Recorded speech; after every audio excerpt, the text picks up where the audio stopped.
नमस्कार, मी पंजाब डक शेतकऱ्याला सांगू इच्छितो की राज्यामध्ये पावसाचं वातावरण तयार होणार आहे। बऱ्याच ठिकाणी 21 तारखेला पाऊस सुरू होणार आहे, काही ठिकाणी 22 ला होईल। असं करत 30 तारखेपर्यंत राज्यात वेगवेगळ्या भागात पाऊस पडणार आहे। शेतकऱ्यासाठी हा दिलासादायक पाऊस ठरणार आहे, म्हणून हा अंदाज लक्षात घ्यायचा।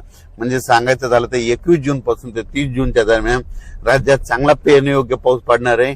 आणि शेतकऱ्याला एक विनंती की जमिनीमध्ये पेरणी करत असताना जमिनीमध्ये ओल तपासून पेरणी करावी, कारण की 4 बोट 6 बोट वर जर तुम्ही पेरणी केली तर ती तुमची पेरणी खराब होऊ शकते। म्हणून पेरणी करत असताना जमिनीतील सगळ्यात महत्वाचा ओल तपासणं, पाऊस पडल्याच्या नंतर जमिनीवर ओल तपासणं, असं करीत नियोजन करून तुम्ही शेतकऱ्यांनी पेरणीची तयारी ठेवा। परत एक शेतकऱ्याला सांगू इच्छितो की यावर्षी दरवर्षी मी म्हणतो ना, जूनच्या शेवटच्या आठवड्यातच पेरणी होणार आहे। मी पहिल्यापासून सांगतो की निसर्गात 22 दिवस पुढे सरकला आहे, पण याकडे कोणी दुर्लक्ष करत। लोक जे अंदाज देत असताना निसर्गाकडे कोणी लक्षात देईना। निसर्ग काय झाला की ऋतुचक्रमान 22 दिवस पुढे सरकले, थंडी 22 दिवस पुढे सरकली, उन्हाळा 22 दिवस पुढे सरकला आणि पावसाळा 22 दिवस पुढे सरकला। लहान मुलाला जर विचारलं तर पाऊस कधी येणार, तो म्हणतो 7 जूनला येणार। पण आता भविष्यामध्ये काय करावं लागणार आहे, आता 7 जून ऐवजी आपल्याला दरवर्षी म्हणावं लागणार आहे जूनच्या शेवटच्या आठवड्यात पाऊस येणार आहे आणि पेरणी होणार आहे, असं म्हणावं लागणार आहे। कारण की हे भविष्यात ही परिस्थिती असंच राहणार आहे। पाऊस दरवर्षी 7 जूनला येणारच नाही, फक्त थोड्या भागात पडेल, पण खरी पेरणी मात्र 14 जूनच्या शेवटच्या आठवड्यात होणार। म्हणून आता 2027 बी धरा, 2028 आणि 2029 ला तरी तुम्ही काय करा, वाटल्यास आतापासूनच लक्षात ठेवा पेरणी कधी होणार, तर शेवटच्या आठवड्यातच होणार। आणि यावर्षी तशीच परिस्थिती। मी खूप दिवसापासून सांगत होतो निसर्ग पुढे सरकला, पण याकडे कोणी दुर्लक्ष करत, सगळेजण दुर्लक्ष करत होते। पण आता खरी वेळ आली।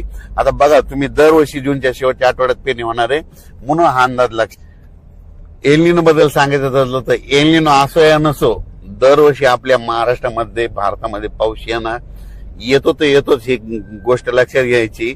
तशी देखील येणार आहे, फक्त जेमतेम पडणार आहे, सरासरी इतका पडणार आहे, पण परतीचा पाऊस जास्त पडणार आहे, म्हणून हा अंदाज लक्षात घ्यायचा।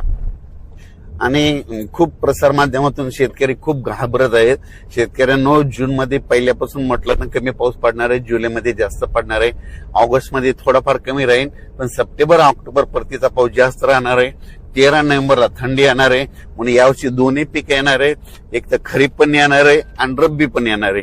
खरीप कशामुळे चांगलं येणार आहे, खरीप मध्ये जेमतेम पाऊस असला, थोडा कमी असला की ट्रेस भेटल्याच्या नंतर पिकाला फुलं लागतात, फुलं लागल्याच्या नंतर शेंगात रूपांतर होतं, त्याच्यामुळे खरीपाचं पीक चांगलं येणार आहे। आणि त्याच्यानंतर रब्बी पीक कशामुळे येणार आहे, कारण की खरीप आणि रब्बीचा निवाडा करणारा जो पाऊस आहे, ते एक पाऊस काय होतं, ऑक्टोबर परतीचा पाऊस पडणार आहे, त्याच्यामुळे ते निवाडा करणारा ते परतीचा पाऊस जास्त पडणार आहे, त्याच्यामुळे रब्बीचं पीक चांगलं येणार आहे। म्हणून शेतकरी हिताचं यावर्षी साल आहे, म्हणून हे लक्षात द्यायचं। आपल्याला पडू नका। धन्यवाद।